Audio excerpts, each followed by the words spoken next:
안녕하세요, 여러분. 아이린입니다. 지금 짐을 좀 꽤 쌌는데 아직 이제 제가 쓰는 것도 있고 해서 짐을 다 싸진 못했고요. 갑자기 오늘 스트레스가 막 밀려와요. 특히 이번 주에 그런 느낌이 강해서 어제는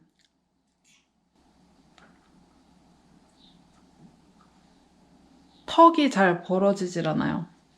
그래서 제가 며칠 전에 이제 턱이 아프기도 전에 어쩌다가 그냥 인스타그램인지 어디에서 그냥 우연히 막 이렇게 피드 올리다가 읽었는데 이게 여자들한테 되게 자주 일어난대요. 이게 여기 턱, 이 관절이 연결되는, 진짜 딱 이 부분 정말 지금 누르면 좀 아프거든요.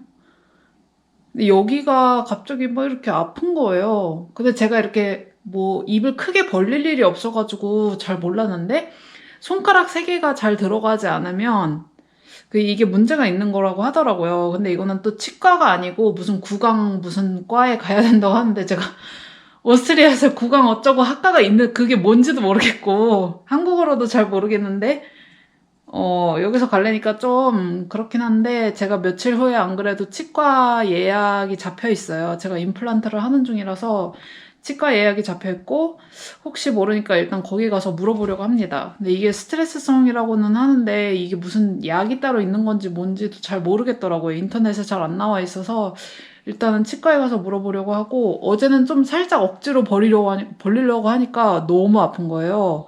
그래서 이게 어제까지만 해도 벌릴 때 불편하다는 느낌이었지 이렇게 누를 때 아프다는 느낌은 없었는데 어저께 억지로 벌려서 그런가 이게 살짝 아픈 것 같아요. 벌리면 안 된다고 하는데 일단 조심하도록 하겠습니다. 지금 짐 상태를 보면 일단은 짐 싼 것들은 아래층에 다 갖다 놨고요. 지금 덜 싼 것들이 이렇게 있는데 일단은 이거는 버릴 거라기보다는 여기는 의류 수거함? 그런 거에다가 갖다 넣을 거고 요거는 이제 팔 것들 필요 없는 것들은 팔아야 되고 이 박스에 있는 것들은 다 가져갈 것들이에요. 아직 다 싸질 않아서 이렇게 놔뒀고 그다음에 고양이 이동장 이거 홈스타 여기서 팔아보려고 이렇게 집에서 엄마가 보내준 것들인데 팔아보려고 했는데 팔릴지 모르겠어요. 그다음에 요거는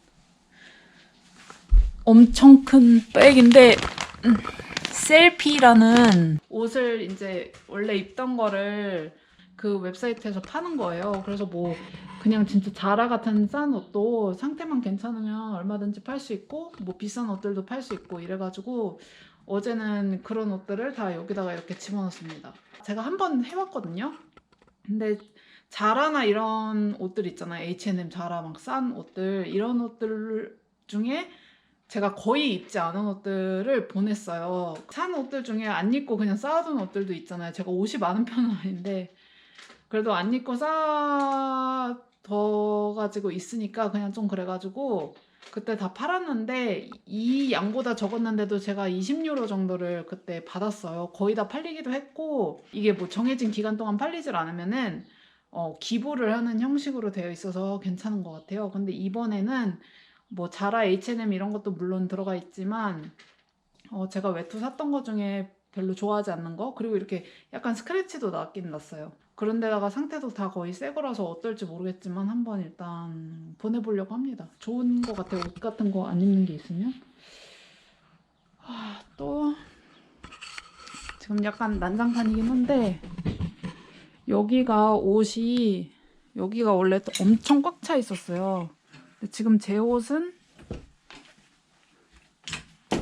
이거 남은 게 지금 제 옷이고 이거 나머지는 남편 거고요.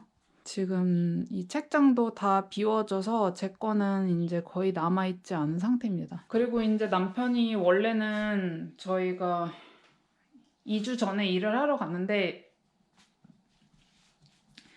2주 전에 일을 하러 가서 원래는 5주 정도 있을 예정이었어요. 근데 오늘 갑자기 연락이 와서 다음 주에 온다고 하더라고요. 오늘이 목요일이거든요. 그러니까 정말 며칠 안 남은 거죠. 그래서 제 스트레스 레벨이 좀 많이 올라가고 있고 왜냐면 이제 남편 말로는 뭐 저를 쫓아내지는 당연히 않겠지만 그래도 제가 여기에 영원히 뭐 머무르는 건 좀 그렇다 이런 식으로 얘기를 하는 거예요. 결혼해서 한국에서 가서 살고 있는데 만약에 우리가 이혼하게 됐다. 그러면은 저는 그냥 제가 친척 집에 눌러 앉든 뭐 잠깐 원룸을 얻든 원룸은 좀 오반가? 뭐 아무튼 가족이 있을 거 아니에요. 엄마 아빠도 따로 살겠고 동생도 따로 살고 있으니까 그 집에 가서 가 있을 테니까 너가 나갈 준비가 되면 그때 연락을 달라 이런 식으로 솔직히 할 것 같거든요. 그렇잖아요, 상식적으로. 왜냐면 내 나라니까 내 나라에는 나는 친구들도 있고 어쨌든 가족도 있고 뭐 그 사람들이 다 나를 재워줄 수 있는 건 아니지만 당연히 뭐 내가 비자가 필요한 게 아니고 하니까 그런 식으로 배려를 해줄 것 같아요. 그리고 특히 제가 남편이 나고 태어나고 자란 그런 마을, 아주 작은 마을에 살고 있어서 주변이 다 가족이에요. 그리고 주변에 그 가족들이 다 빈 방들이 하나씩은 있단 말이에요. 근데 물론 너 당장 나가 이런 건 아니지만 어쨌든 저는 당장 이혼 서류에 도장을 찍게 되면은 뭐 비자 문제 걱정해야 될 것도 있고 내가 여기 남을 것이냐 안 남을 것이냐 이런 문제도 있고 일자리는 또 어떻게 할 것이냐 뭐 한국을 간다고 하더라도 내가 뭐 당장 내일 갈 수 있는 게 아니잖아요.